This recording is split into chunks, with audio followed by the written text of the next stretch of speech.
Good morning. Gyanodaya classes में आप सभी बच्चों विद्यार्थियों का स्वागत है। आइए चलते स्टार्ट करते हैं अपने कोर्सेज की ओर। और आप भी बताइए कि आपकी तैयारी कैसे चल रही है। कहते हैं कि हम देखना सोचना तो सबके बस की बात है, लेकिन जिद होनी चाहिए, भूख होनी चाहिए अपने 100% सफलता की। तो चलिए आइए देखते हैं अपने अंदर वो आग को प्रज्वलित करे रही, आपको आग को जला रही है कि हम अपने अंदर 100% से कम कहीं नहीं जाएंगे। तो चलिए आइए देखते हैं इस सेशन में जितने क्वेश्चन कंप्लीट हुए हैं एक्सरसाइज 10.2 और एक्सरसाइज 10.2 में ज़्यादा क्वेश्चन अब नहीं है, 2-3 क्वेश्चन है इस सेशन में कंप्लीट हो जाने वाला है। और आइए चलते हैं, हम स्टार्ट करते हैं ज़्यादा देरी ना करते हुए, और हम लोग व्यवस्थित तौर पर आगे चलेंगे। और जैसे हमारी एग्ज़ाम नज़दीक आ जा रहे हैं, हम उधर से पीछे से भी रिवाइज करते चलें। आप सबको बताना चाहूँगा कि सब लोग पीछे रिवाइज करते चाहें और कमेंट में बताते रहें कि हमारा कौन सा क्वेश्चन नहीं हो पाया, उसका मैं तुरंत आपको आंसर अवेलेबल कराऊंगा। तो चलिए हम लोग स्टार्ट करते हैं और ये सिलसिला चलता रहेगा। एक बात और, यदि सेशन अच्छे लगे तो आप लोग शेयर कर दें, कह रहे हैं लाइक कर लें और कमेंट में अवश्य बताएं, एक सब्सक्राइब भी अवश्य कर दिया करें। चलिए आइए देखते हैं। प्रश्न क्रमांक 10 कहता है, एक्सरसाइज 10.2 क्वेश्चन नंबर 10 कहते हैं, सिद्ध कीजिए किसी बाह्य बिंदु से किसी वृत्त पर खींची गई स्पर्श रेखाओं के बीच का कोण स्पर्श बिंदुओं को मिलाने वाले रेखाखंड द्वारा केंद्र पर अंतरित कोण का संपूरक होता है। केंद्र पर अंतरित कोण का संपूरक, पूरक मतलब 90 अंश होता है और संपूरक मतलब 180। मतलब जिन दो कोणों का योग 180 हो जाए तो हमको प्रूफ क्या करना पड़ेगा, दो कोणों का योग 180 प्रूफ करना पड़ेगा। चलिए आइए देखते हैं। पहले तो हम कथन लिख लेते हैं, स्टेटमेंट। तो कथन क्या है, पहले तो हम लोग कथन लिख लेते हैं। कहता है कि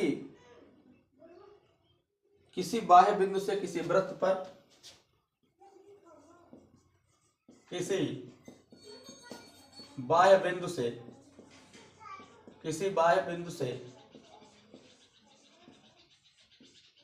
वृत्त पर किसी बाह्य बिंदु से किसी वृत्त पर खींची गई स्पर्श रेखाओं के बीच का कोण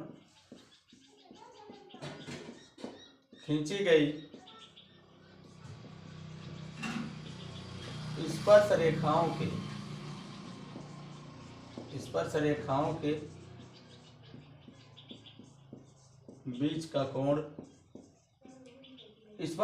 के बीच का कोण स्पर्श बिंदुओं को मिलाने वाले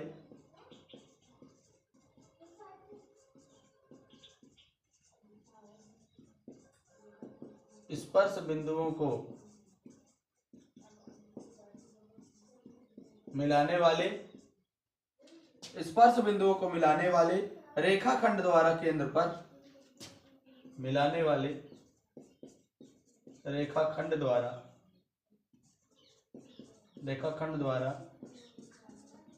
केंद्र पर अंतरित कोण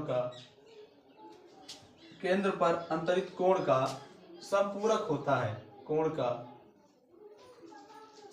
का संपूरक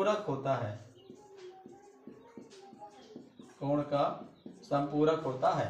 अब जो दिया है हम यहां से स्टार्ट करेंगे। पहले तो हम चित्र बनाएंगे, वृत्त बनाएंगे। चलिए वृत्त बना लेते हैं।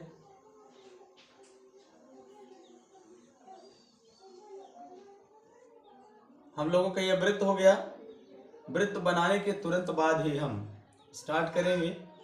फिगर जैसे ही बन जाए, फिगर बन जाने के बाद हम लोग क्वेश्चन को सॉल्व करने की कोशिश करेंगे। ये हमारा केंद्र हो गया। क्या कहता है, किसी बाह्य बिंदु P से किसी वृत्त पर खींची गई स्पर्श रेखा। तो मान लेते हैं वृत्त का केंद्र है बाह्य बिंदु हम P मान लेते हैं। यहाँ पे मान लीजिए कोई बिंदु है, हम बिंदु P बाह्य बिंदु मान लेते हैं। कहता है कि बाह्य बिंदु से किसी वृत्त पर खींची गई स्पर्श रेखाओं के बीच का कोण। तो हम एक स्पर्श रेखा मान लेते हैं। हमारा स्पर्श रेखा हम एक स्पर्श बिंदु होगा जब, तभी तो स्पर्श कोण होगा। तो हम स्पर्श आर यहाँ पे मान लेते हैं, यहाँ पे एस मान लेते हैं। तो स्पर्श रेखा पहले तो बना ले। ये स्पर्श रेखा, ये स्पर्श रेखा हो गई, ऐसे जाएगी। ये स्पर्श रेखाएं हो गई। कहता है कि स्पर्श रेखाओं के बीच का कोण। तो हम क्या करें, क्या कर रहे हैं, हम मिलाएंगे और देखेंगे कि क्या करते हैं और बेहतर ढंग से चलेंगे आगे।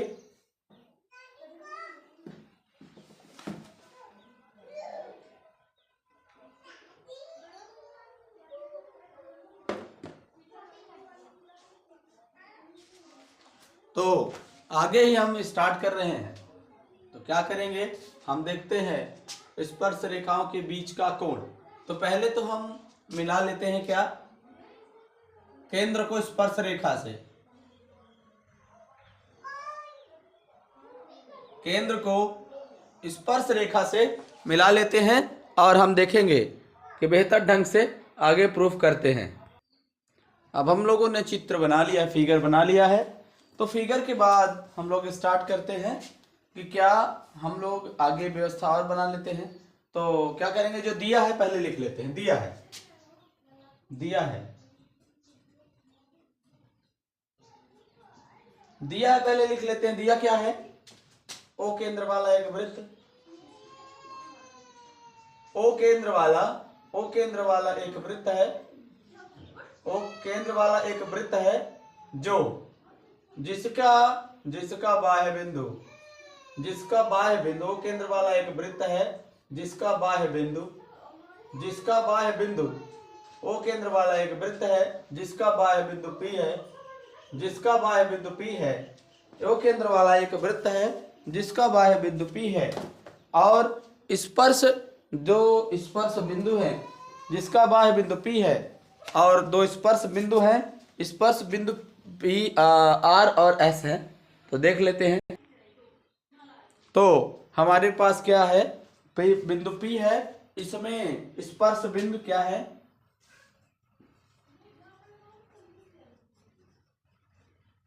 स्पर्श बिंदु R व S है, R व S हैं तथा स्पर्श रेखाएं R व S हैं तथा स्पर्श रेखाएं PR व PS हैं, PR व PS हैं। स्पर्श बिंदु R व S हैं तथा स्पर्श बिंदु R है, S है और स्पर्श रेखाएं PR और PS हैं। अब रचना एक हम करना चाहते हैं। रचना भी क्या है, दिया भी है। क्या कहता है कि स्पर्श बिंदुओं को मिलाने वाले रेखाखंड द्वारा, स्पर्श बिंदु ही है, इसको इनके रेखाखंड को हम बनाते हैं, स्पर्श बिंदु द्वारा बनाते हैं रेखाखंड। ये है रेखाखंड द्वारा जो कोण अंतरित होगा वो कितना होगा, 180 डिग्री होगा। क्या है, ये जो रेखाखंड है स्पर्श बिंदुओं द्वारा, स्पर्श बिंदुओं द्वारा, स्पर्श बिंदुओं द्वारा बना रेखाखंड, स्पर्श बिंदुओं द्वारा बना रेखाखंड क्या है, आर्यस है, आर्यस है। अब हम क्या करेंगे, बिंदुओं द्वारा बना गया रेखाखंड आर्यस हो गया। तो हमको प्रूफ क्या करना है, सिद्ध क्या करना है, उसको लिख लेते हैं। तब सिद्ध करना है, सिद्ध क्या करना है, सिद्ध करना है कि ये कोण और ये कोण दोनों मिलकर 180 होते हैं। मतलब RPS अब प्लस क्या, ROS angle equal to 180 degree संपूरक कोण हो जाए। तो हम यही प्रूफ करेंगे। चलिए प्रमाण सिद्ध करते हैं। सिद्ध करना है तो क्या हो जाएगा, अब हम प्रमाण सिद्ध करते हैं। प्रमाण, प्रमाण को ही प्रूफ कहते हैं। चलिए आगे देखते हैं हम क्या जानते हैं। चलिए जल्दी से प्रूफ करते हैं। हम क्या जानते हैं कि स्पर्श बिंदु बाह्य बिंदु से खींची गई स्पर्श रेखाओं की लंबाइयां बराबर होती हैं चूंकि, और हम स्पर्श बिंदु पर हम जानते हैं, दूसरा लिखेंगे, हम जानते हैं कि स्पर्श रेखा पर त्रिज्या हमेशा लंब होती है। हम जानते हैं कि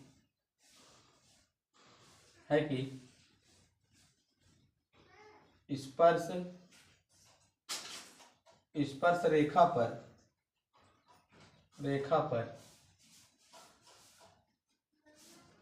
त्रिज्या हमेशा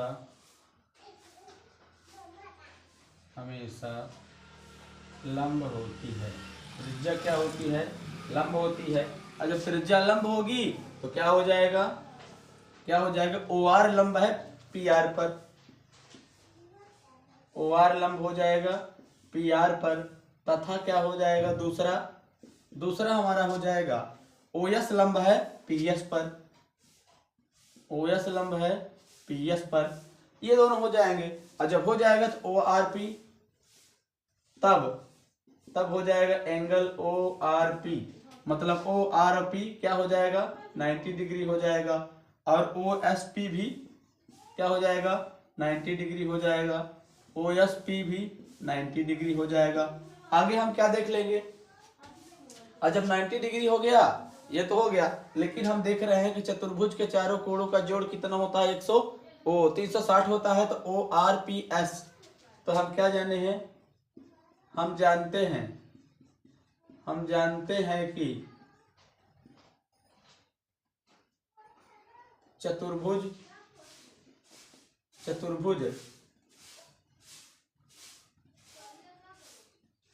ORPS में क्या होगा? एंगल ORP है, एंगल ORP हो जाएगा, अब प्लस क्या हो जाएगा? RPS, एंगल RPS हो जाएगा, प्लस एंगल क्या हो जाएगा? PSQ या OSP, एंगल क्या हो जाएगा? OS, ये यहाँ पे OSP होगा, यहाँ पे OSP होना चाहिए, हमने R लिख दिया, OSP, एंगल OSP, और प्लस एक एंगल और है, कौन सा है? SOR या ROS लिख लेते हैं, चाहे ROS लिखे चाहे SOR लिखे, तो हम लिख लेते हैं ROS, तो हो जाएगा एंगल ROS इक्वल टू होगा 360 डिग्री। ये जगह ना होने की थोड़ी सी हम नीचे लिखना चाहिए था हमको, लेकिन चलिए ठीक है, थोड़ा सा मिटा के हम लिख लेते हैं, जल्दी ही हम थोड़ा सा इरेज करके लिख लेते हैं। हमारे पास ये इतना अच्छा लग नहीं रहा है, इसलिए हम इसको नीचे लिख लेंगे। ये हो जाएगा कितना? Plus ROS, angle ROS equal to 360 degree हो जाएगा। अब आगे हम देखते हैं कि हमारे पास वैल्यू है ORP की वैल्यू 90 डिग्री है, अब प्लस RPS है, अब प्लस OSP की वैल्यू भी हमारे पास 90 डिग्री है, OSP की वैल्यू भी हमारे पास कितनी है? 90 डिग्री है, और प्लस क्या हो जाएगा? ROS इक्वल टू हो जाएगा 360। अब क्या हो जाएगा? 90 दोनों ऐड कर देंगे तो 180 हो जाएगा, और एंगल RPS अब प्लस ROS इक्वल टू बच जाएगा। इन दोनों 90 को जोड़ देंगे और दूसरी तरफ ले आएंगे तो 90 180 हो जाता है, साइड चेंज करेगा तो माइनस में हो जाएगा, 180 हो जाएगा। और हम क्या जानते हैं? ये जानते हैं कि क्या हो जाएगा? RPS अब प्लस ROS इक्वल टू क्या हो जाएगा? 360 डिग्री में 180 घटाएंगे तो 180 ही आएगा। इस तरह से हमारा प्रूफ हुआ और हम लोगों ने प्रूफ किया। अर्थात क्या है? अर्थात वृत्त के किसी बाह्य बिंदु से खींची गई स्पर्श रेखाओं द्वारा स्पर्श रेखाओं का बीच का कोण जो है, स्पर्श रेखाओं के जो बीच का रेखाखंड द्वारा बीच का कोण जो है, स्पर्श रेखाओं के बीच का कोण, तो स्पर्श रेखाओं के बिंदुओं, स्पर्श रेखाओं को मिलाने वाले रेखाखंड के कोण पर अंतरित कोण का संपूरक होता है। यहाँ हम लिखेंगे अर्थात किसी बाह्य बिंदु से वृत्त पर खींची गई स्पर्श रेखाओं के बीच का कोण बिंदुओं को मिलाने वाले रेखाखंड द्वारा केंद्र पर अंतरित कोण का संपूरक कोण होता है। तो चलिए आगे देखते हैं। यह क्वेश्चन ये कंप्लीट हुआ और हम चलते हैं क्वेश्चन नंबर अगला, क्वेश्चन नंबर 11 पर। आइए देखते हैं क्वेश्चन नंबर 11 क्या है। 11 कहता है कि सिद्ध कीजिए किसी वृत्त के पारिगत समांतर चतुर्भुज एक समचतुर्भुज होता है। तो पहले हम बनाएंगे समांतर चतुर्भुज, पहले हम बनाएंगे समांतर चतुर्भुज और वृत्त अंदर रहेगा, मतलब वृत्त के पारिगत रहेगा समांतर चतुर्भुज। तो आइए देख लेते हैं, चित्र बना लेते हैं। चित्र बनाने के साथ साथ हम लोग क्या कर लेंगे, ये हमारा एक छोटा सा वृत्त बनाएंगे हम लोग। ये हो गया एक छोटा सा वृत्त और इसी वृत्त को हम पारिगत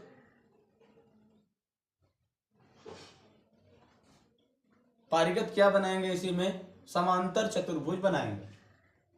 तो चलिए इस पहले समांतर चतुर्भुज बना लेते हैं।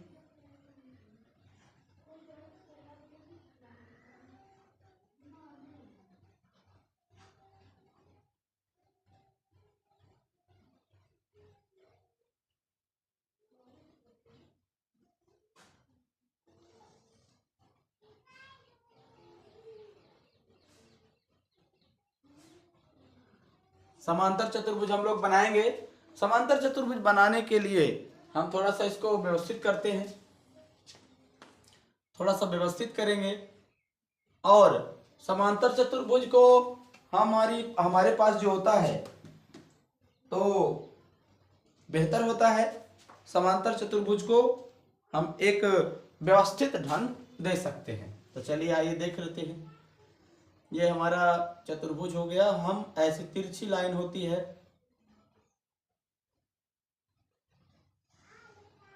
समांतर चतुर्भुज में तिरछी लाइन होती है, इसलिए हम तिरछी लाइन बनाएंगे। ये हो गया। ऐसे ऐसे दूसरा भी बनाएंगे, ये हो गया। तो इस तरह से दोनों हमारे पास समांतर चतुर्भुज एक हो गया। इस समांतर चतुर्भुज का हम नाम रख लेते हैं और नाम रखने के साथ साथ हम व्यवस्थित ढंग से करेंगे। हम समांतर चतुर्भुज का नाम रख लेते हैं, ABCD रख लेते हैं। चलिए, A हो गया, यहाँ B हो गया, यहाँ C हो गया और यहाँ D हो गया। हम लोग ये देख रहे हैं कि यहाँ पर जो है तो जो रेखाएं हैं तो यहाँ पर वृत्त की परिधि को छू रही हैं, मतलब ये स्पर्श बिंदु हो गया है। वृत्त की परिधि को छू रही है मतलब ये स्पर्श बिंदु हो चुका है। तो हम क्या करेंगे, स्पर्श बिंदुओं को भी कुछ दूसरा नाम हम दे देते हैं। तो क्या हो जाएगा, यहाँ P मान लेते हैं, यहाँ Q मान लेते हैं, यहाँ R मान लेते हैं और यहाँ S मान लेते हैं। एक और चीज है, कहता है कि जो हमने समांतर चतुर्भुज बना लिया, यह समचतुर्भुज है। तो हमें सिद्ध करने के लिए, समचतुर्भुज सिद्ध करने के लिए सभी भुजाएं क्या होना चाहिए, बराबर होना चाहिए। अब सभी भुजाएं जब सभी भुजाएं बराबर होंगी तभी तो समचतुर्भुज होगा। इसलिए पहले कथन लिख लेते हैं। कथन क्या है, कथन लिख लेते हैं। कथन क्या है, किसी वृत्त के परिगत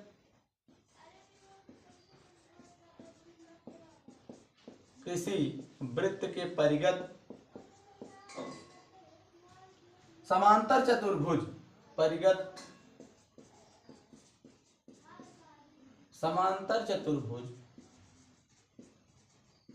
किसी वृत्त के परिगत समांतर चतुर्भुज समचतुर्भुज होता है। क्या होता है, समचतुर्भुज होता है। किसी वृत्त के परिगत समांतर चतुर्भुज बोल दे तो समचतुर्भुज होता है। तो दिया है, पहले हम देखेंगे कि दिया क्या क्या है। दिया है हमारे पास, क्या दिया है, दिया है कि जो चतुर्भुज ABCD, चतुर्भुज ABCD है,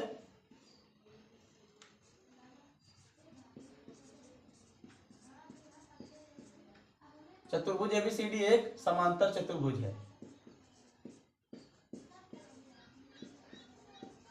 समांतर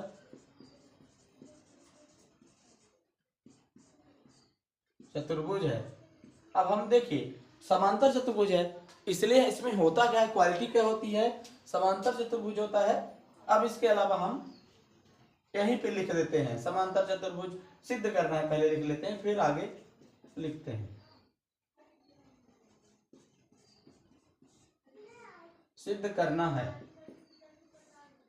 सिद्ध करना है, एक समांतर चतुर्भुज है और सिद्ध करना है कि चतुर्भुज A B P Q R S, चतुर्भुज क्या है, चतुर्भुज समांतर वृत्त के परिघ समांतर चतुर्भुज सब चतुर्भुज होता है, मतलब एबीसीडी ही क्या है, सम चतुर्भुज है। क्या है, सम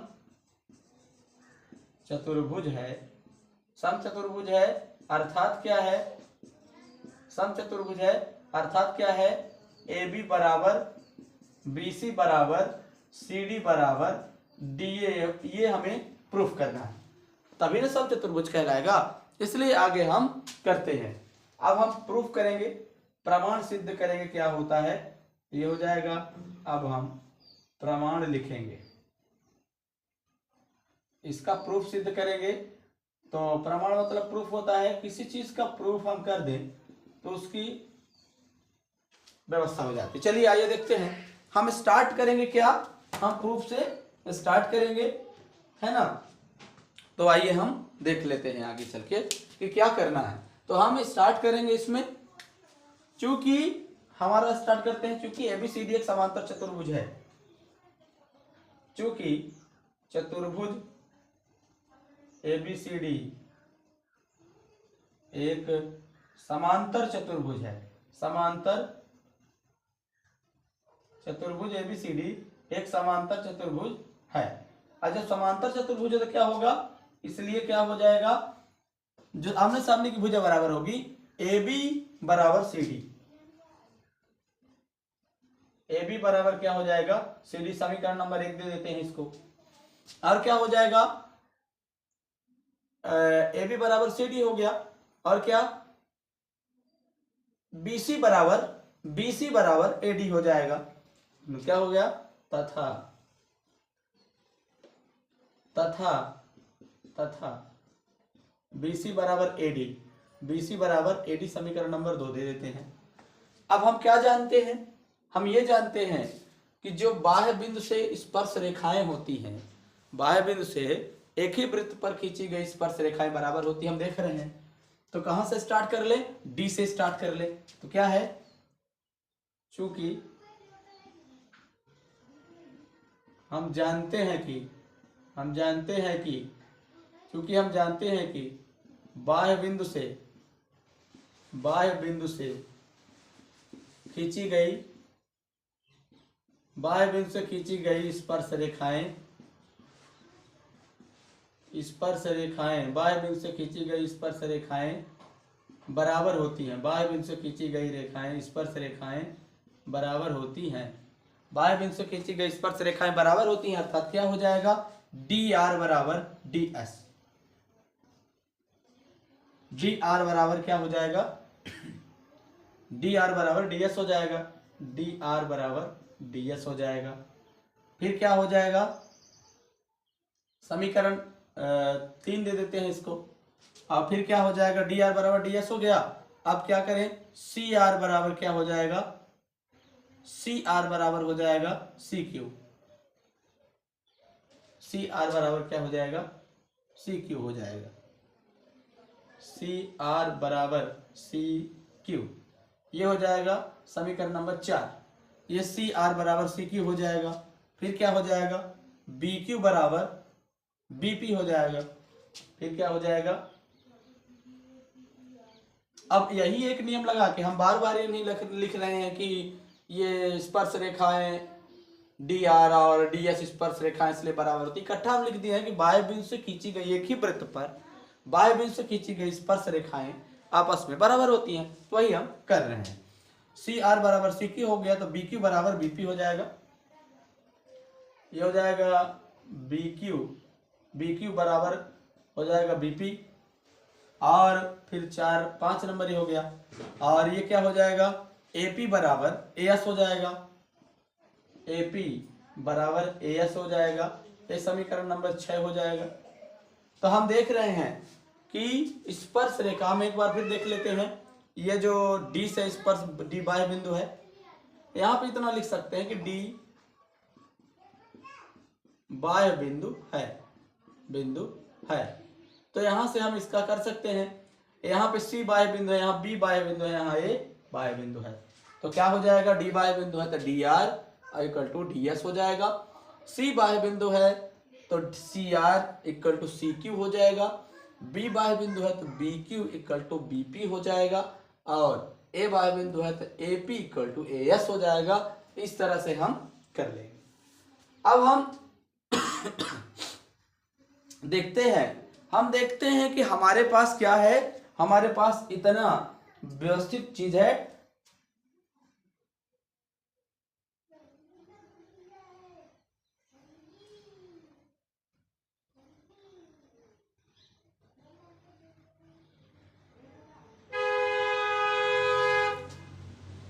तो अब यहाँ ये है, हम लोग P को ना बराबर कर ले साथ में, तो P की ये हो जाएगा BP बराबर BQ ये कर दे तो थोड़ा सा ठीक रहेगा। BP बराबर BQ ये कर दे। अब हमारे पास क्या बचा है, हम थोड़ा सा देख के चलते हैं, करते हैं, व्यवस्थित निगरानी करके चलेंगे जिससे डिस्टर्ब ना हो। और हम क्या करेंगे, हम देख लेते हैं कि यदि ये तीनों चारों की तरफ है, हम देख रहे हैं, यदि हम समीकरण नंबर 3, 4, 5, 6 को जोड़ दें तो क्या हो जाएगा। समीकरण 3, 4, 5, 6 को जोड़ दें तो क्या हो जाएगा, चलिए जोड़ के देखते हैं।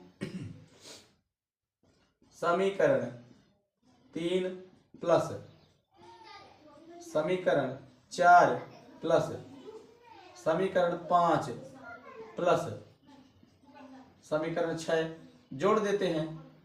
6 से जोड़ते हैं तो जोड़ेंगे तो क्या हो जाएगा, dr plus CR, dr plus CR, left hand side r right side BP और AP, dr CR BP plus AP हो जाएगा।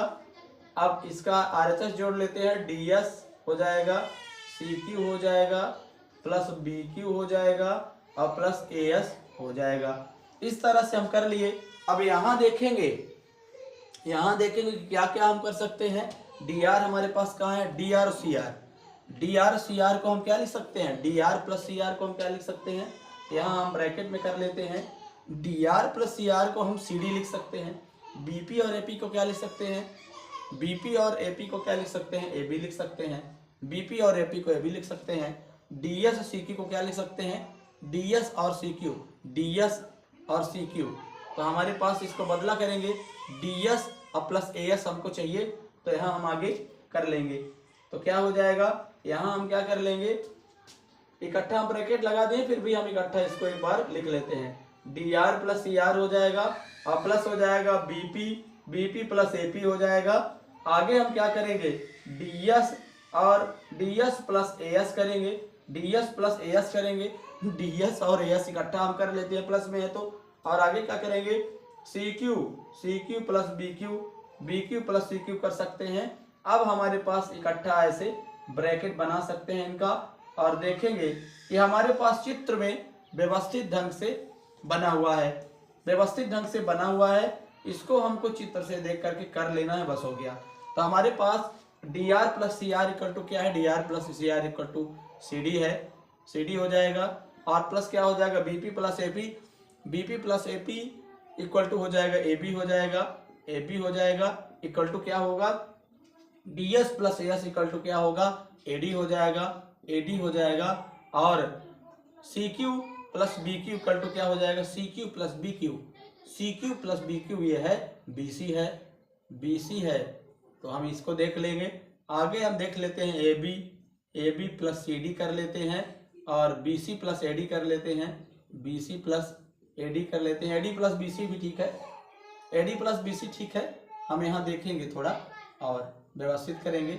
AD प्लस BC ठीक है, आगे हम क्या देखते हैं, समीकरण 1 और 2 का यदि अवलोकन करें हम तो A B equal to C D है। समीकरण एक व 2 से हम यदि देखें, समीकरण 1 या 2 से देखें तो क्या है, ए बी के जगह पे सी डी है, सी डी के जगह पे ए बी है। तो हम क्या कर लें, ए बी के जगह पे सी डी के जगह पर ए बी रख लेते हैं इक्वल टू ए डी के जगह पे बी सी। अब ए डी तो है हमारे पास, हमको क्या चाहिए, A D plus B C, और हम बी सी के जगह पे ए डी, बी सी के जगह ए डी के जगह पे बी सी रख लेते हैं, ए डी के जगह पर बी सी रख लेते हैं। तो क्या हो जाएगा, ए डी के जगह पर बी सी हम रख लेंगे तो हम देखते हैं कि आगे व्यवस्था हो जाएगी। तो क्या हो जाएगा, ए डी के जगह पर हम बी सी रख लेते हैं तो यहाँ बी सी हो जाएगा, बी सी अब प्लस ये बी सी हो जाएगा। तो ए बी मिला के 2ab हो जाएगा, ए बी अब बी सी मिला के 2bc हो जाएगा, 2 से 2 कट जाएगा। तो A B equal to B C हो जाएगा, A B equal to B C हो जाएगा। तो हम देख रहे हैं इसको समीकरण यदि 7 देते हैं, समीकरण 7 देंगे तो देखिए ए बी बराबर सी डी है, बी सी बराबर ए डी है और ए बी बराबर बी सी है। तो ए बी बराबर बी सी बराबर सी डी बराबर ए डी सब हो गए। तो समीकरण 1, 2 व 7 से हम देखें, समीकरण 1, 2 और 7 से देखें तो हम देख सकते हैं कि क्या हो जाएगा, ए बी बराबर बी सी बराबर सी डी बराबर और ए बी बराबर सी डी बराबर डी ए कर दें चाहे ए डी कर दें, हम सिद्ध करने में डी ए लिखे हैं तो डी ए हो जाएगा। इस तरह से हम लोग प्रूफ कर लिए और हमारा क्या है, ये हमारा समचतुर्भुज है। अर्थात क्या है, ए बी सी डी चतुर्भुज, ए बी सी डी समचतुर्भुज है। इस तरह से हम क्वेश्चन क्रमांक 11 को हम लोगों ने बेहतर ढंग से किया। चलिए आगे चलते हैं क्वेश्चन नंबर 12 की ओर। चलिए आइए देखते हैं प्रश्न क्रमांक 12 है।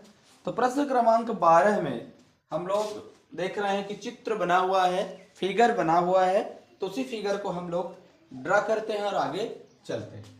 चलिए देख लेते हैं। तो हमारे पास एक वृत्त है,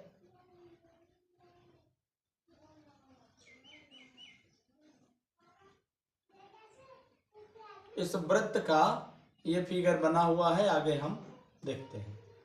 वृत्त का जो फिगर बना हुआ है इस पर हम देख लेते हैं कि क्या है। वृत्त का केंद्र है O,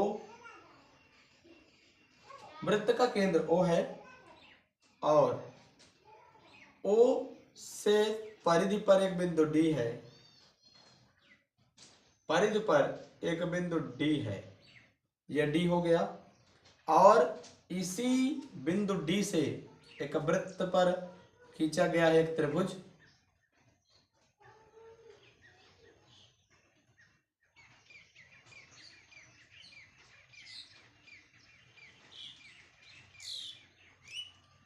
एक त्रिभुज खींचा गया है और इस त्रिभुज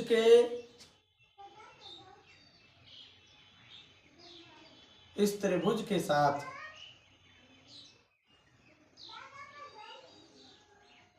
जो खींचा गया है, इस त्रिभुज के साथ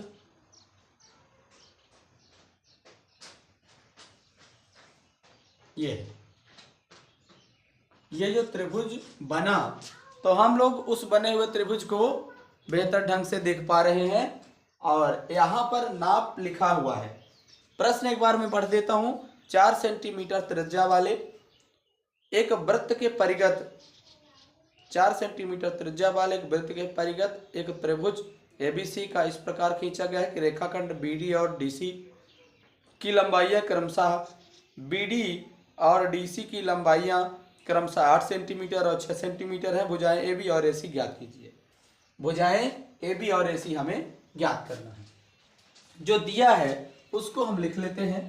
यहाँ पे बिंदु A है, यहाँ पर बिंदु B है और यहाँ पे C है। हमारे पास यही इतनी जानकारियाँ हैं। यहाँ पर है 6 सेंटीमीटर, इतना है, कितना, इतना है 6 सेंटीमीटर और इतना है 8 सेंटीमीटर। BD, BD की लंबाई है कितनी, 8 सेंटीमीटर है। ये है 8 सेंटीमीटर, BD की लंबाई है 8 सेंटीमीटर। इतना हमारे पास दिया हुआ है। हम आगे अब यहां हम लिख लेते हैं दिया है, दिया है, जो दिया है वही हम लोग लिख लेंगे। दिया है वृत्त की त्रिज्या, वृत्त की त्रिज्या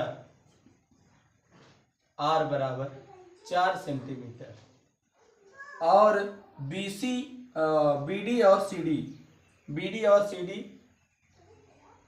BD इक्वल टू कितना दिया है, BD इक्वल टू दिया है 8 सेंटीमीटर, और CD इक्वल टू दिया है कितना, 6 सेंटीमीटर दिया है, 6 सेंटीमीटर। इतना हमारे पास दिया हुआ है। आइए हम चलते हैं, हम लोग बेहतर ढंग से इसको हम कर लेते हैं। तो हमें स्पर्श बिंदु मानना पड़ेगा, स्पर्श बिंदुओं से ही हम लगा लेते हैं। तो चलिए आइए देख लेते हैं हम क्या करेंगे। मान लेंगे कि हमारे पास बिंदु जो है जो बिंदु है AB, जो स्पर्श बिंदु यहाँ है, एक स्पर्श बिंदु यहाँ होगा, एक स्पर्श बिंदु यहाँ होगा, तो हम यहाँ पर E मान लेते हैं स्पर्श बिंदु, और यहाँ F स्पर्श बिंदु मान लेते हैं। तो चलिए हम आगे जितना हम मानेंगे, सपोज करेंगे, उतना हम इधर लिखते चलेंगे। मान लेते हैं, माना कि, मान लेते हैं, क्या मान लेते हैं, AB और AC को, भुजाएं AB और AC को, माना कि भुजाओं AB व AC को वृत्त क्रमशः AB को E पर, E व F पर स्पर्श करता है, F पर स्पर्श करता है। और जब स्पर्श करता है तो हम आगे चलते हैं। अब इनकी लंबाई भी मानना पड़ेगा हमको, इनकी भी लंबाई मानना पड़ेगा। तो हम मान लेते हैं क्या है, तथा क्या हो जाए, AF equal to AE equal to X हम मान लेते हैं। क्यों मान रहे हैं, क्योंकि A एक ही वृत्त की बाह्य बिंदु से स्पर्श रेखा है, क्योंकि AE व AF स्पर्श रेखाएं हैं, AB और AF स्पर्श रेखाएं हैं। और जब स्पर्श रेखाएं हैं तो हम इनको क्या मान लेते हैं, स्पर्श रेखाएं ऑलरेडी बराबर ही होती हैं और हम इनको मान सकते हैं। तो इस तरह से हम थोड़ा थोड़ा व्यवस्थित ढंग से आगे चल रहे हैं। चलिए आइए हम देख लेते हैं। अब स्पर्श रेखाएं हैं तो बराबर होंगी, है ना। तो हम आगे चलते हैं। अब हम मान लेते हैं कि त्रिभुज ABC, इस ABC में हम आगे चलते हैं। त्रिभुज ABC में, त्रिभुज ABC में क्या है, चूंकि हम जानते हैं कि त्रिभुज ABC में हम जानते हैं कि वृत्त के बाह्य बिंदु से हम जानते हैं कि वृत्त के बाह्य बिंदु से खींची गई स्पर्श रेखाएं, वृत्त के बाह्य बिंदु से खींची गई स्पर्श रेखाएं बराबर होती हैं। और जब बराबर होती हैं तो हम लोग बेहतर ढंग से देख लेंगे। बराबर होती हैं, और जब बराबर होती हैं तो क्या होता है, होगा बाह्य बिंदु B से जो लेंगे तो BD बराबर BE हो जाएगा, पहले B से ले लेते हैं तो BD बराबर BE बराबर कितना हो जाएगा, 8 सेंटीमीटर हो जाएगा। BD बराबर BE 8 सेंटीमीटर हो जाएगा। और क्या, फिर CD बराबर CF हो जाएगा। CD बराबर CF हो जाएगा 6 सेंटीमीटर, क्योंकि बाह्य बिंदु से खींची गई स्पर्श रेखाएं क्या हो जाएंगी, बराबर हो जाएंगी। अब क्या है, स्पर्श रेखा अब देख लीजिए, यहाँ पर B स्पर्श रेखा ये बाह्य बिंदु है और यहाँ पर C बाह्य बिंदु है। तो अब हम क्या कर लेते हैं, हम यहाँ पे हमने मान भी लिया है और क्या यहाँ भी लिख लेते हैं AF बराबर AE, AF बराबर AE x, और क्या है ये भी हो जाएगा क्योंकि स्पर्श रेखाएं बराबर हैं।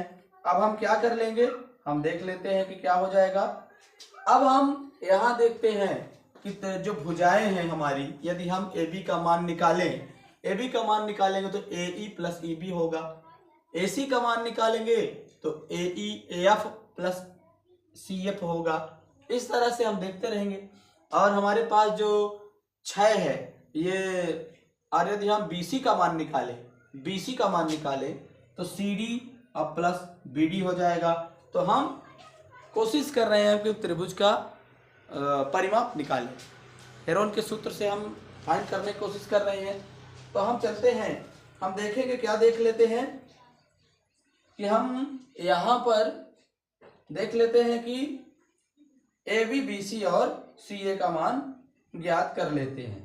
तो AB क्या हो जाएगा, AB इक्वल टू क्या हो जाएगा, AB इक्वल टू हो जाएगा AE plus BE, AE plus BE।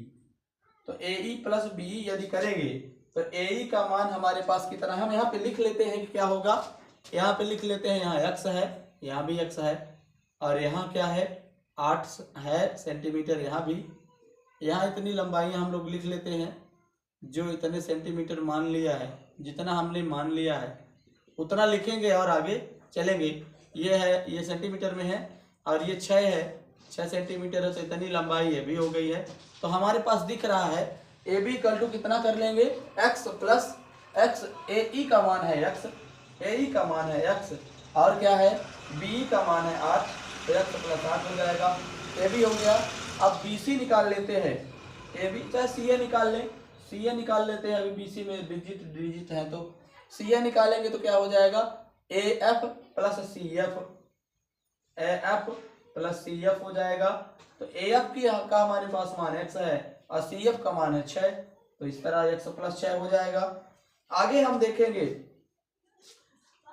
देखेंगे कि BC का मान यदि निकाल ले, BC का मान निकाल ले तो क्या हो जाएगा, AB के बाद BC का भी निकाल सकते थे, कोई समस्या नहीं है, लेकिन हम BC का मान बाद में निकाल रहे हैं। BC इक्वल टू क्या है, BC इक्वल टू है क्या, हमारे पास BC इक्वल टू है BD और प्लस CD, तो BD प्लस CD लिख लेंगे, BD प्लस CD। BD की वैल्यू हमारे पास है 8 और CD की वैल्यू है 6, तो 8 और 6 मिला के 14 हो जाएगा। इस तरह से हम देख लेते हैं और हम त्रिभुज का परिमाप निकालेंगे। तो त्रिभुज ABC का परिमाप निकालेंगे। त्रिभुज ABC का परिमाप क्या हो जाएगा, 2s इक्वल टू होगा AB plus BC plus AB plus BC plus AC हो जाएगा। तो AB की वैल्यू हमारे पास कितनी है, AB की वैल्यू है x प्लस 8, BC की वैल्यू हमारे पास है 14 है, और AC की वैल्यू है CA या AC x प्लस 16 है। तो क्या हो जाएगा दोनों मिला के, x प्लस 6, 16 नहीं है, x प्लस 6 है, सॉरी, तो 8 और 6 14 हो जाएगा। 14, अब 8 प्लस 6 प्लस 14, अब ये x प्लस, तो हो जाएगा कितना, 8 से 14, 28 हो जाएगा, और x मिलकर के 2x, तो 2x अब प्लस 28 हो जाएगा। अब यहाँ हम निकाल रहे हैं किसकी वैल्यू, 2s की वैल्यू निकाल रहे हैं।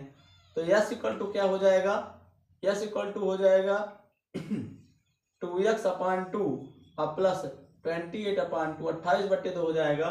इस तरह से s बराबर हो जाएगा x और x प्लस 2 14 दूनी 28 होता है, तो x प्लस 14 हो जाएगा s की वैल्यू। अब हेरोन के सूत्र से त्रिभुज एबीसी का क्षेत्रफल हम निकालेंगे, तो इसलिए ट्रायंगल एबीसी का क्षेत्रफल देखेंगे। क्षेत्रफल होता है root of S minus A, S minus B और एस माइनस सी होता है। तो हम एस की वैल्यू रखेंगे और आगे चलेंगे, तो क्या हो जाएगा, तो ए बी सी का मान हम फाइंड करेंगे। ए की वैल्यू यदि मान लेते हैं, ए की वैल्यू है x प्लस 8, बी की वैल्यू है 14 और सी की वैल्यू है x प्लस 6, तो आगे हम निकाल लेंगे। होगा एस का मान हमारे पास है x प्लस 14 है और s माइनस ए, तो क्या हो जाएगा, s माइनस ए चाहिए, तो होगा x प्लस 14 और माइनस कितना, x प्लस 14 क्या हो जाएगा, x प्लस 14 हो जाएगा और a का मान कितना है, x प्लस 14 हो जाएगा, तो a का मान कितना है, हम मान लेते हैं 14 है, तो 14 हो जाएगा, s माइनस ए हो गया, फिर s माइनस बी हो जाएगा, s माइनस बी हो जाएगा, तो s का मान है x प्लस 14 और माइनस बी, यदि b का मान हम क्या मान ले, S minus A, S minus B, 8 plus X मान ले, 8 प्लस एक्स है, ये हो जाएगा, और फिर गुणा में यस फिर से हो जाएगा, यस क्या हो जाएगा, एस माइनस ए और S minus B, S minus C करना है, तो ये x प्लस 14 फिर से हो जाएगा और माइनस सी, x प्लस 8 लिख चुके हैं, किसमें आया है, ए में, तो x प्लस 6 लिख देंगे, तो हमारे पास हो जाएगा कितना, माइनस x प्लस 6 हो जाएगा। इस तरह से हम कर लिए यहाँ। अब इसको हम सॉल्व करेंगे तो हमारा कितना आता है, हम यहाँ बेहतर ढंग से कर रहे हैं, तो चलिए आइए देख लेते हैं। अब हमारा क्या हो जाएगा, यहाँ हम करेंगे तो ये हो जाएगा, अंदर क्या हो जाएगा हमारे पास, अंदर हमारे पास हो जाएगा, अंदर इसको हम सॉल्व करते हैं और देखते हैं। चलिए देखें, 1 सेकंड का मौका हम आपको भी देते हैं, जल्दी कमेंट में बताएं कितना आएगा आंसर इसका, कमेंट में बताएं कि इसका आंसर कितना आएगा। तो हम लोग देख रहे हैं, इसको सॉल्व कर रहे हैं, सॉल्व करेंगे तो क्या आ जाएगा, इतने में आपका आंसर शायद आ जाए, आप बताइए। तो क्या हो जाएगा, यहाँ पे देख लेंगे, यदि 14 यहाँ पे है x प्लस 14 और माइनस 14, तो 14 से 14 कट जाएगा, तो बचेगा x। यहाँ हमारे पास x प्लस 14 है और यहाँ बच जाएगा, कितना बच जाएगा, x बच जाएगा। अब यहाँ देखिए, ये है माइनस x हो जाएगा, ये माइनस x और ये x कट जाएगा, 14 में 8 निकल जाएगा, तो कितना आ जाएगा, 6 आ जाएगा। अब यहाँ देख लीजिए, x से x ये भी कट जाएगा, लेकिन 14 में 6 निकल जाएगा, तो कितना आ जाएगा, 8 आ जाएगा। इस तरह से हमारा इतना बच गया। आगे हम चल लेते हैं, तो क्या करेंगे, आगे क्या करेंगे, ये 6 8 48 हो गया, 16 3 48 होता है, तो इसको हम क्या कर दें, 16 गुणे 3 लिख सकते हैं, गुणा x लिख सकते हैं और x प्लस 14 लिख सकते हैं। तो 16 का वर्गमूल हो जाएगा 4 और अंदर बच जाएगा 3 बच जाएगा, x का अंदर गुणा कर देंगे तो बच जाएगा x स्क्वायर प्लस 14 x हो जाएगा। इतना हम किसका निकाल लिए, ट्रायंगल एबीसी के एरिया, ट्रायंगल एबीसी के एरिया निकाल लिए, area of triangle A B और सी, ट्रायंगल एबीसी के एरिया निकाल लिए, सेंटीमीटर स्क्वायर में ये आएगा। आगे हम देखते हैं, हमारे पास जगह नहीं है तो इसको इरेज करेंगे। इरेज करने से पहले हम इसमें मध्यिकाएं बनाते हैं। इरेज करने से पहले क्या बनाते हैं, इरेज करने से पहले मध्यिकाएं बनाएंगे। इरेज यदि करेंगे तो हम मध्यिका बनाएंगे और मध्यिकाओं को बेहतर ढंग से हम करेंगे। तो चलिए आइए देख लेते हैं, मध्यिका को जैसे बनाएंगे और उसमें हम व्यवस्थित बनाते हैं। एक मध्यिका हमने ड्रा किया, इस मध्यिका का नाम है BF। अब हम क्या करें, अब दूसरी मध्यिका हम बनाते हैं, ये CE हो जाएगा, तो सी हम क्या करें, मध्यिकाएं जो होती हैं तो केंद्र से होकर जाती हैं, तो हम ऐसे व्यवस्था बनाएंगे कि मध्यिकाएं केंद्र से होकर जाएं, ये हो जाएगा। और एक मध्यिका हमारी क्या हो जाएगी, ये बाह्य बिंदु चाहे कहें, और चाहे क्या कह दें कि त्रिभुज का बिंदु ए से होकर जाएंगी, आएंगी, और ये हमारे इस त्रिज्या में मिल जाएगी, इस त्रिज्या में मिल जाएगी। त्रिज्या जो है इतनी है, तो इसको भी हम एक डॉटेड लाइन बना देते हैं। इस तरह से हमारी मध्यिकाएं कौन कौन सी हो गई, बी एफ सी ई और ए डी मध्यिका हो गई। अब हम जानते हैं, क्या जानते हैं कि मध्यिकाएं क्या होती हैं, मध्यिकाएं त्रिभुज की भुजाओं पर लंब होती हैं, तो ये हो जाएगी, ये यहाँ बन जाएगा 90 डिग्री, ये यहाँ बन जाएगा 90 डिग्री, और इसकी मध्यिका तो 90 डिग्री बन ही दिख ही रही है। तो इस तरह से ये हमारे पास एक चित्र तैयार हो गया। इस चित्र तैयार हो जाने पर आगे हम व्यवस्थित ढंग से करते हैं। ट्रायंगल एबीसी का हमारे पास क्षेत्रफल आ गया है, त्रिभुज एबीसी का क्षेत्रफल आ गया है। आगे हम चलेंगे, अन्य त्रिभुजों का क्षेत्रफल निकालते हैं, क्योंकि इकट्ठा हम इस त्रिभुज का क्षेत्रफल नहीं निकाल सकते, इसलिए हम त्रिभुज एबीसी का क्षेत्रफल इतना निकाल लिए हैं। आगे हम अन्य त्रिभुजों का क्षेत्रफल व्यवस्थित ढंग से करते हैं।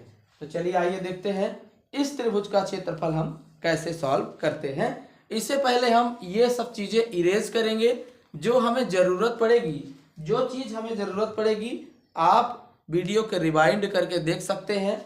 इससे पहले, क्योंकि जगह हमारे पास ना होने की वजह से हम इसको इरेज कर रहे हैं। चलिए आइए देखते हैं। तो हमने जो किया है, जितना निकाला है ट्रायंगल एबीसी की एरिया निकाला है, उतना ही इससे आगे ही हम चलते हैं। तो चलिए हम इस त्रिभुज में लेते हैं ट्रायंगल ओ बी और सी, इस ट्रायंगल में हम ले लेते हैं, इस ट्रायंगल का हम निकालते हैं पहले एरिया। तो चलिए आइए देखते हैं। आप जल्दी जल्दी ही हम चित्र को देखते हुए सॉल्व करेंगे। तो चलिए आइए देखते हैं एरिया किसका, ट्रायंगल ओबीसी का। ट्रायंगल ओबीसी का एरिया हो जाएगा तो कितना हो जाएगा, 1/2 आधार गुणे ऊंचाई होता है, 1/2 आधार गुणे ऊंचाई होता है, तो 1/2 आधार कितना हो जाएगा, आधार हमारा क्या हो जाएगा, ओडी हो जाएगा। हम देख लेते हैं ओबीसी, ट्रायंगल ओबीसी में देख लेंगे तो क्या हो जाएगा, ओडी हो जाएगा। तो हो जाएगा ओडी, ऊंचाई हो गई, ओडी ये हो गई ऊंचाई, और ऊंचाई और आधार क्या हो जाएगा, बीसी हो जाएगा। इस तरह से हम लोग देख लेंगे, बीसी देख लेंगे, ऊंचाई हमारी कितनी है, त्रिज्या है, त्रिज्या इसकी प्रश्न में दिया है कि त्रिज्या 4 सेंटीमीटर, ये त्रिज्या है तो 4 सेंटीमीटर यहाँ होगा। तो हम आगे देख लेते हैं क्या हो जाएगा, ये हो जाएगा 1/2 हो जाएगा। ओडी की वैल्यू हमारे पास 4 है, ओडी की वैल्यू हमारे पास कितनी है, 4 है, और 8 और 6 जोड़ेंगे, बीसी का मान है 14 है, तो ये हो जाएगा 2 दूनी हो जाएगा, तो 14 दूनी 28 सेंटीमीटर स्क्वायर इसका हो जाएगा एरिया ऑफ ट्रायंगल ओबीसी का। ओबीसी का हमारे पास 28 सेंटीमीटर हो गया। अब क्या निकालेंगे, ओसीए निकालेंगे, एरिया ऑफ ट्रायंगल ओसीए देख लीजिए कहाँ है, ओ सी और ए, इस त्रिभुज में हम देखेंगे। अब सभी त्रिज्याएं क्या हैं, सभी त्रिज्याएं कितनी हैं, 4 सेंटीमीटर हैं। सभी त्रिज्याएं कितनी हैं, ये भी 4 सेंटीमीटर है, ये भी 4 सेंटीमीटर है, ये भी 4 सेंटीमीटर, सॉरी ये नहीं, ये त्रिज्या केंद्र से जो होकर जाएगी तो और परिधि को छुएगी, तो ये हो जाएगा यहाँ तक। तो ये त्रिज्याएं हमारे पास 4 सेंटीमीटर है। तो 4 सेंटीमीटर है, तो हम व्यवस्थित करते हैं और चलते हैं। क्या हो जाएगा, ओ बी हम क्या करेंगे, ओ ए बी हम ले लिए हैं। अब इस त्रिभुज में हम क्या लेंगे, ओबीसी हो गया है। अब हम लिखेंगे ओसीए, त्रिभुज ओसीए। तो देख लेते हैं ट्रायंगल ओसीए में 1/2 आधार कितना है, आधार हमारे पास है एसी है, और ऊंचाई कितनी है, ओएफ है, ऊंचाई एसी है और वो ओएफ है, तो क्या करेंगे, 1/2 AC की वैल्यू हमारे पास कितनी है, हमारे पास AC की वैल्यू है 6 + x है, 6 + x हो जाएगा। और AC की वैल्यू हमारे पास 6 + x है और OF की वैल्यू 4 है, तो 2 दूनी 4 हो जाएगा। तो हम आगे इसको सॉल्व कर लेंगे। तो सॉल्व कर लेंगे तो क्या हो जाएगा, 6 दूनी 12 और 2x, ये हो जाएगा 2x + 12 हो जाएगा, 2x + 12 हो जाएगा, सेंटीमीटर स्क्वायर होगा। आगे हम क्या करेंगे, आगे हम OCA निकाल लिए तो हम क्या निकालेंगे, BOA निकालेंगे। त्रिभुज क्या निकाल लेंगे, त्रिभुज OCA निकाल लिए तो OAB निकाल लेंगे। एरिया ऑफ ट्रायंगल OAB 1/2 ये हो जाएगा। और आधार क्या हो जाएगा, AB होगा, 1/2 आधार AB हो जाएगा। और त्रिज्या कितनी है, OE बच जाएगी, OE हो जाएगी, तो OE ले लेंगे। अब हमारे पास आधार 1/2 हो गया, AB की वैल्यू है हमारे पास 8 + x, यानी x + 8 है, x + 8 है। OE की वैल्यू 4 है, तो हम क्या करेंगे, 2 दूनी 4 हो जाएगा, तो ये हो जाएगा 2x और ये हो जाएगा 16 सेंटीमीटर स्क्वायर हो जाएगा। इस तरह से हम लोग देख लेते हैं, तीनों चतुर्भुज का हम क्षेत्रफल निकाल लिए। अब हम ट्रायंगल ABC, एरिया जो है, एरिया ABC और दोनों इक्वल होंगे, तो हम क्या लिख रहे हैं, क्या लिखे हैं, त्रिभुज ABC का क्षेत्रफल बराबर क्या होगा, सभी त्रिभुजों का क्षेत्रफल हो जाएगा, एरिया ऑफ कितना हो जाएगा, triangle OBC plus area of कितना, triangle OCA, area of triangle OCA हो जाएगा। और प्लस क्या हो जाएगा, एरिया ऑफ ट्रायंगल OAB हो जाएगा, एरिया ऑफ ट्रायंगल OAB हो जाएगा। इस तरह से तीनों को बराबर करेंगे। त्रिभुज ABC का क्षेत्रफल हमारे पास है, सभी चीजें हैं, उसको हम सॉल्व करेंगे। ABC का क्षेत्रफल हमारे पास ये है। अब दोनों बराबर होंगे, क्यों बराबर होंगे, ये अंदर जितना जोड़ कर रहे हैं उसका भी हम उसके बराबर सभी एरिया का क्षेत्रफल होगा, 14x हो गया। और आगे चलेंगे तो क्या हो जाएगा, सबका 1/2 हो जाएगा। OBC का तो 28 है, 28 सेंटीमीटर है, तो 28 हो जाएगा। और फिर क्या है, OCA का है, OCA का हो जाएगा 2x + 12 है, और प्लस क्या हो जाएगा, OAB का है 2x + 16 है, तो 2x + 16 हो जाएगा। इस तरह से हम देख लिए आगे। और क्या है, आगे हम बेहतर ढंग से चलेंगे तो क्या हो जाएगा, आगे हम लोग व्यवस्थित क्षेत्रफल निकाल के कर रहे हैं, तो क्या हो जाएगा, ये हमारा हो जाएगा अंदर जब हम मल्टीप्लाई कर रहे हैं, अंदर जब मल्टीप्लाई कर रहे हैं तो क्या हो जाएगा, अंदर हम लोग मल्टीप्लाई कर रहे हैं तो ये हो जाएगा। और हम इनको जोड़ लेते हैं, क्या हो जाएगा, ये हो जाएगा 4√3 x² + 14x हो जाएगा। लेकिन हम यहाँ देख रहे हैं कि 2 2 4x हो जाएगा, और 12 16 28 होगा, 16 और 12 28 हो जाएगा, 28 दूनी 56 हो जाएगा, तो ये हो जाएगा। यदि हम 4 से डिवाइड कर दें तो बचेगा हमारे पास 3x² 14x हो जाएगा। 4 से डिवाइड कर देंगे ये तो हो जाएगा 4 एकम 4x बच जाएगा, और 4 एकम 4 और 4 चौक 14 चौक 56 होता है। यहाँ लिख देंगे 4 का भाग देने पर, यहाँ लिख देंगे 4 का भाग देने पर, 4 का भाग दे देंगे तो क्या हो जाएगा, 4 का भाग जैसे ही देंगे तो हमारे पास ये हो जाएगा। आगे हम क्या करेंगे, 4 का भाग दे देंगे, लेकिन इसका वर्ग करना पड़ेगा। यदि हम वर्ग नहीं करेंगे, यदि हम वर्ग नहीं करते हैं तो हमारे पास ये समस्या हो जाएगी कि हम इसका मल्टीप्लाई नहीं कर पाएंगे। तो वर्ग करने पर कर देते हैं, वर्ग करने पर, वर्ग जैसे ही करेंगे तो हमारे पास क्या आ जाएगा, x की वैल्यू फाइंड कर रहे हैं, वर्ग करेंगे तो वर्गमूल हट जाएगा, हमारे पास हो जाएगा 3x² + 14x हो जाएगा। आगे हो जाएगा x + 14 का होल स्क्वायर हो जाएगा। अब यहाँ 3x² हो गया और +14, तो यहाँ 42x हो गया, और ये a + b का होल स्क्वायर से खुल जाएगा, ये हो जाएगा x², फिर 14 हो जाएगा, 14 का वर्ग हो जाएगा, और 2x a² + b² + 2ab होता है, तो 14 दूनी 28x हो जाएगा। आगे हम इसको इकट्ठा करेंगे, सब एक तरफ कर लेंगे, तो ये हो जाएगा 3x² हो जाएगा, ये प्लस है तो -x² हो जाएगा, प्लस ये हो जाएगा कितना, ये 28x हो जाएगा, 2ab होता है यहाँ, तो 28x रहेगा। आगे हम क्या कर लेंगे, x² उधर गया, अब प्लस 42x हुआ, और ये माइनस का 28x हो जाएगा, है ना। और ये 14 हम 196 होता है तो -196 हो जाएगा। आगे हम कर लेंगे 0, 196 जैसे ही होता है 14 हम 196 हो जाएगा। आगे चल के हम देख लेते हैं, ये हो जाएगा 2x², और 42 में 28 घट जाएगा, तो 12 में 8 निकल गए 4 हो जाएगा, और ये 14 हो जाएगा, 14x - 196 हो जाएगा। अब 2 का भाग हम लगा सकते हैं, 2 का भाग लगाएंगे तो ये हो जाएगा x² प्लस 7x हो जाएगा, और -2 नमा 18 होगा, और 2 8 16 हो जाएगा, तो हो जाएगा 0। इस तरह से हमारा क्या बन गया, x² प्लस 7x - 98। अब हम क्या करेंगे अब हम इसका गुणनखंड कर ले।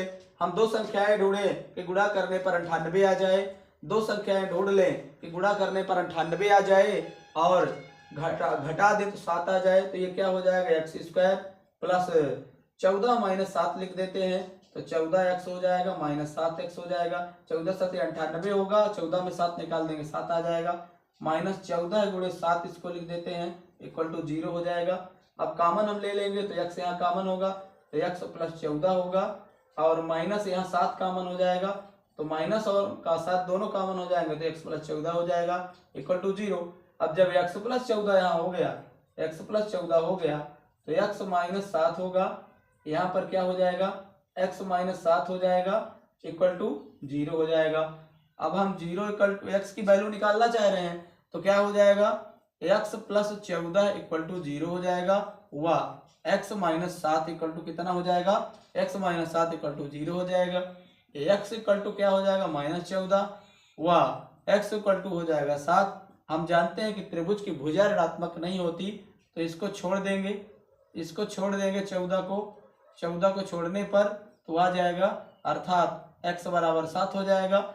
इसलिए क्या हो जाएगा, AC की वैल्यू क्या हो जाएगी, AC = कितना, AC = क्या हो जाएगा, AC = हमारे पास कितना है, AC = है x + 6 है, हमने पिछले जगह पे लिखा है, वीडियो को आप थोड़ा पीछे करके देख सकते हैं, x + 6 लिखा हुआ है, x + 6 हो जाएगा, तो x की वैल्यू 7 है, तो 7 में 6 जोड़ेंगे तो 13 हो जाएगा, 13 सेंटीमीटर AC हो जाएगी। और AB की वैल्यू क्या है, AB की वैल्यू है x + 8 है, तो क्या हो जाएगा, 7 + 8 हो जाएगा, 8 7 15 हो जाएगा। इस तरह से दोनों आंसर हमारे पास आ गए हैं। इस तरह से हम देख लेंगे, बेहतर ढंग से आप देख सकते हैं, समझ सकते हैं कि हमारे पास कितनी है। AB की वैल्यू हमारे साथ 15 और 13 हमारे पास आंसर आ गया। AB की वैल्यू 15 है, AC की वैल्यू 7 है। इस तरह से हमारा क्वेश्चन नंबर 12 कंप्लीट होगा। आइए चलते हैं क्वेश्चन नंबर 13 की ओर और हम देखते हैं। चलिए प्रश्न क्रमांक 13 देख लेते हैं। 13 और इस चैप्टर का लास्ट क्वेश्चन। तो 13 नंबर प्रश्न में क्या कहता है, हम लोग पहले चित्र बना लेते हैं फिर आगे देखते हैं। कहता है कि सिद्ध कीजिए कि वृत्त के परिगत बनी चतुर्भुज की आमने सामने की भुजाएं केंद्र पर समपूरक कोण अंतरित करती हैं। तो पहले हम चित्र बना लेते हैं, फिर हम लोग व्यवस्थित ढंग से आगे चलेंगे। वृत्त के जो परिगत चतुर्भुज बना, जो केंद्र हमारा कहता है इसमें, वृत्त के परिगत बनी चतुर्भुज की आमने सामने की भुजाएं। तो परिगत पहले हम लोग चतुर्भुज बना लेते हैं। मान लीजिए कि हमारा केंद्र है, ये हमारा केंद्र O है। आगे हम इसी पर बेहतर चर्चा में चलेंगे।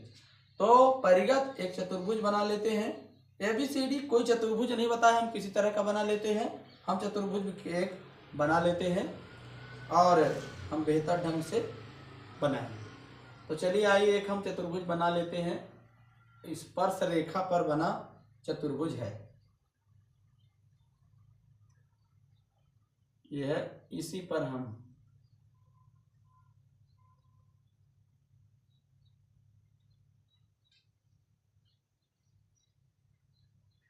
सॉरी, ये थोड़ा सा अंदर चला गया परिधि के, ये बिंदु परिधि के अंदर चला गया, इसको परिधि के अंदर नहीं आना है।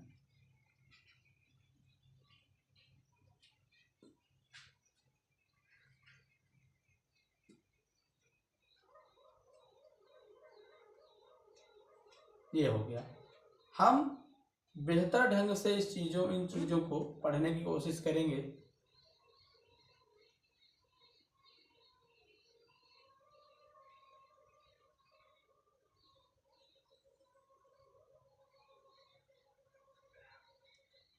कुछ इस तरह से, थोड़ा सा हमारा और दूर हो गया है, इसको पास करते हैं।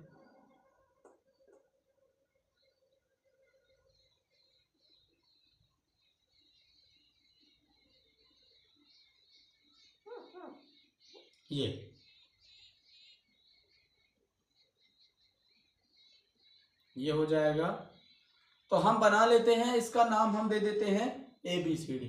यहाँ पे A दे देते हैं, यहाँ पे दे देते हैं, यहाँ पे B दे देते हैं, यहाँ पे C दे देते हैं, यहाँ पे D दे देते हैं। अब ये जो है तो स्पर्श बिंदु हो गए, ये स्पर्श बिंदु हो गए। तो स्पर्श बिंदुओं को भी हम कुछ नाम देना पड़ेगा हम लोगों को। तो हम PQRS दे देते हैं। तो ये हो जाएगा P, ये Q हो जाएगा, ये हो जाएगा R हो जाएगा, और ये S हो जाएगा। इस तरह से PQRS हो गया। जो PQRS है वो क्या है? त्रिज्याएं हैं। एक त्रिज्या हो गई, अरे सॉरी, हम दूसरे जगह पे मिला दिए, हमको O पर नहीं केंद्र पर मिलाना था। केंद्र वो तो नाम है, केंद्रीय है, बाद में हम वो लिख लेते हैं नाम। ये हो जाएगा, हमारे पास सभी त्रिज्याएं हो जाएंगी। अब इसको हम देख लेते हैं। ये हमारे पास जो त्रिज्याएं हो गई, त्रिज्याएं जो हमारे पास हो गई, इनको हम देखेंगे और इसी पे हम काम करेंगे। ये हमारा केंद्र है। आगे हम देख लेते हैं, तो इनको यहाँ से मिला देते हैं। ये हो गया। कोने जो बचे हुए हैं, बाह्य बिंदु जो बचे हुए हैं, इन बाह्य बिंदुओं को मिला देते हैं। केंद्र से बाह्य बिंदु से मिलाएंगे तो हमारे पास कुछ सॉल्यूशंस निकलेंगे।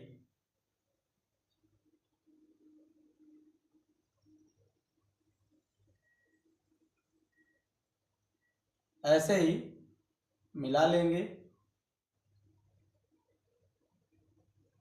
डॉटेड लाइन बना के मिला लेंगे, जिससे दिखे कि हमने इसको मिलाया है। अब जो हमारे पास दिया हुआ है, पहले उसको हम लिख लेते हैं और आगे चलते हैं। दिया क्या है, हम कथन देख करके कर लेंगे। कथन लिख लेते हैं। कथन हमारे पास क्या है? वृत्त के परिगत बनी चतुर्भुज की, वृत्त के परिगत बनी चतुर्भुज, वृत्त के परिगत बनी चतुर्भुज की, चतुर्भुज की आमने सामने की, आमने सामने, आमने सामने, आमने सामने की, आमने सामने की भुजाएं केंद्र पर, आमने सामने की भुजाएं, भुजाएं केंद्र पर, आमने सामने की भुजाएं केंद्र पर संपूरक कोण, संपूरक कोण, केंद्र पर संपूरक कोण अंतरित करती हैं, अंतरित करती हैं। अर्थात हमें सिद्ध क्या करना पड़ेगा? अर्थात हमें क्या सिद्ध करना पड़ेगा कि हमारा कोई दो कोण हो, चाहे हम कह दे कि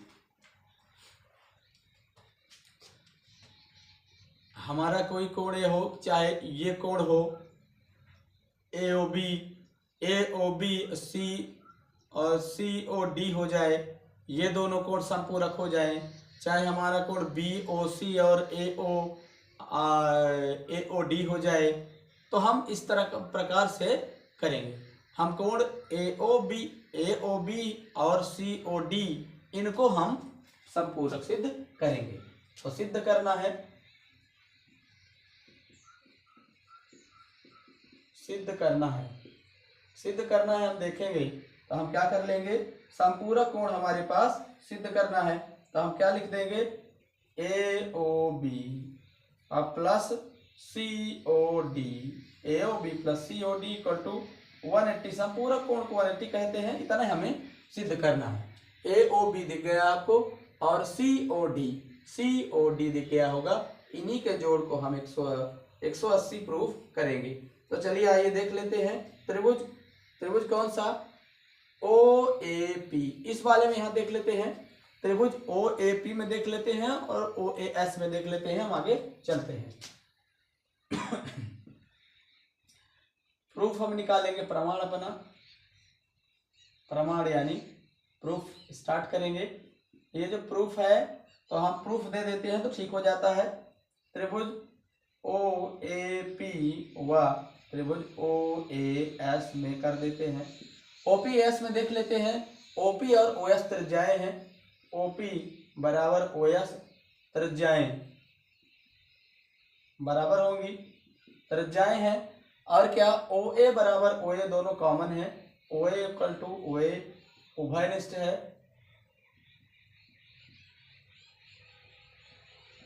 उभयनिष्ठ भुजा है। और क्या है, AP बराबर AS, AP बराबर AS क्या है, AP बराबर AS है।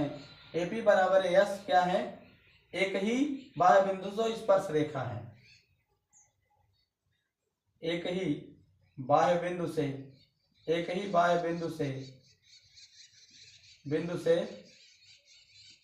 स्पर्श रेखाएं हैं, एक ही बाह्य बिंदु से स्पर्श रेखाएं हैं। तो जब स्पर्श रेखाएं हैं तो क्या होगा, स्पर्श रेखाएं हुए हैं तो क्या होगा, इसलिए त्रिभुज कौन सी सर्वांग समता से, भुजा सर्वांग समता से, yes yes yes yes yes yes सर्वांग समता से क्या हो जाएगा, ट्रायंगल त्रिभुज AOB प्लस त्रिभुज और सॉरी AOB नहीं है, OAP है, OAP त्रिभुज OAP सर्वांग सम होगा इसके, त्रिभुज OAP सर्वांग सम होगा किसके, OAS के, त्रिभुज OAS सर्वांग सम हो जाएगा। और जब सर्वांग सम हो जाएगा तो हम क्या कर लेंगे, देख लेंगे यदि त्रिभुज दोनों सर्वांग सम हो गए, ये दोनों सर्वांग सम हो गए, अर्थात अब इनको हम कोण का नाम दे देते हैं, यहाँ से एंगल 1 हो जाए, ये 2 हो जाए, ये 3 हो जाए, ये 4 हो जाए, ये 5 हो जाए, ये 6 हो जाए, ये 7 हो जाए और ये 8 हो जाए। तो एंगल 1 और 8 जब ये है, अर्थात क्या कर लें, अर्थात एंगल 1 और एंगल 8 बराबर होंगे। जब एंगल 1 और 8 बराबर होंगे, इसी प्रकार क्या होंगे, जब 1 और 8 बराबर होगा, सिमिलरली इसी प्रकार क्या हो जाएगा, इसी प्रकार कोण 2 बराबर कोण 3 हो जाएगा।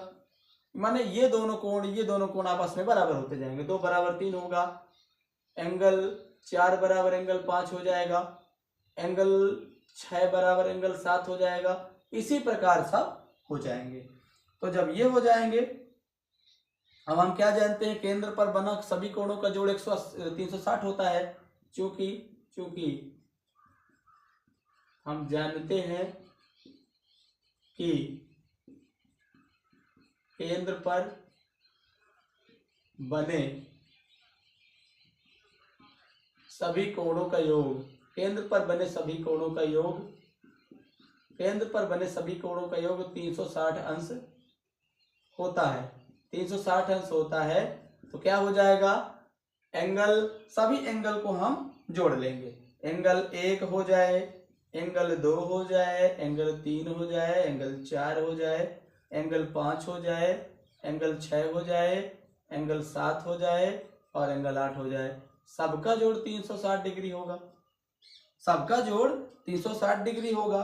और जब 360 डिग्री हो जाएगा तो हम क्या करेंगे, यहाँ इकट्ठा कर लेंगे। एंगल 1 और एंगल 8 बराबर है दोनों, एंगल 2 और एंगल 3 बराबर है दोनों, एंगल 4 और 5, एंगल 4 और एंगल 5 सॉरी एंगल 4 और एंगल 5 बराबर है दोनों, एंगल 6 7 बराबर है दोनों, एंगल 6 और प्लस एंगल 7 दोनों बराबर है। अब यहाँ एक दूसरे के बराबर हम लिख सकते हैं, 360 हो गया। तो हम 1 की जगह पे 8, 8 की जगह पे 1 हम लिख सकते हैं।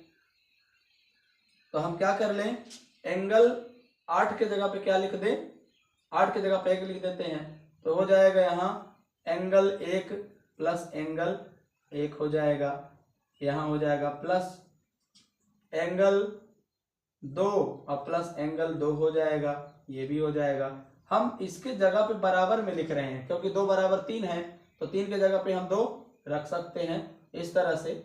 और एंगल 4 के जगह पे 5 लिख दें तो एंगल 5 प्लस एंगल 5 हो जाएगा। और एंगल 7 के जगह पे 6 लिख दें तो हो जाएगा एंगल 6 प्लस एंगल 6। इस तरह से इन सभी का जोड़ कितना है, 360 डिग्री है। आगे हम चलेंगे तो क्या हो जाएगा, आगे चलेंगे तो क्या हो जाएगा, ये होगा 2 एंगल 1, 1 1 2 हो जाएगा, 2 एंगल 2 हो जाएगा, 2 एंगल 2 हो जाएगा, प्लस 2 कोण √5, 2 कोण भी, 5वां कोण भी 2 ठो है और 6 कोण भी 2 ठो है। तो क्या हो जाएगा, 1 2 5 6 हो जाएगा।